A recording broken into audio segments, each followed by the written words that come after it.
Michael Gove, we hear, will later today say that he's going to have to scrap his ambitious plans for an EBacc. This is apparently in part due to opposition from you. What didn't you like about the idea?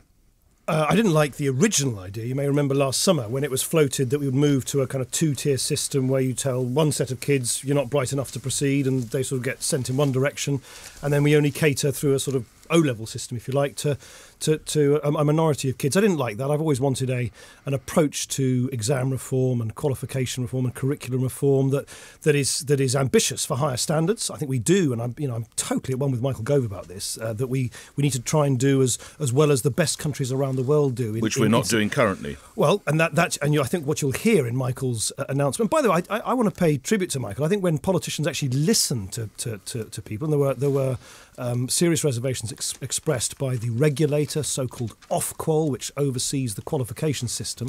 He's listened and he's reacted. We can't have it both ways. People say, politicians never listen. Then when a politician like Michael Gove listens, people are now saying somehow he shouldn't have done that.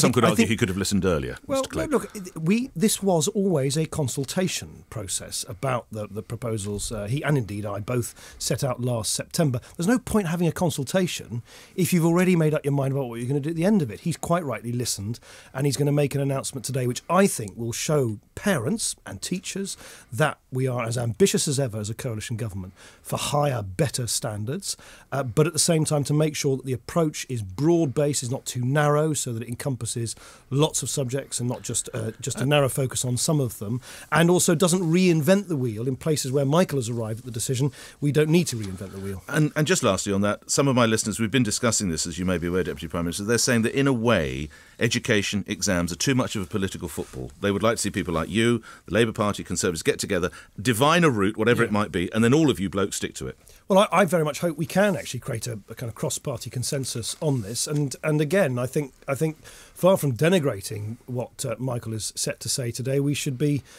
applauding him that he is actually listening to other voices and is not being highly partisan about this and saying, OK, I've listened to the evidence and I'm going to amend my original plans. That's, I think, a sensible way of doing what is right for our children.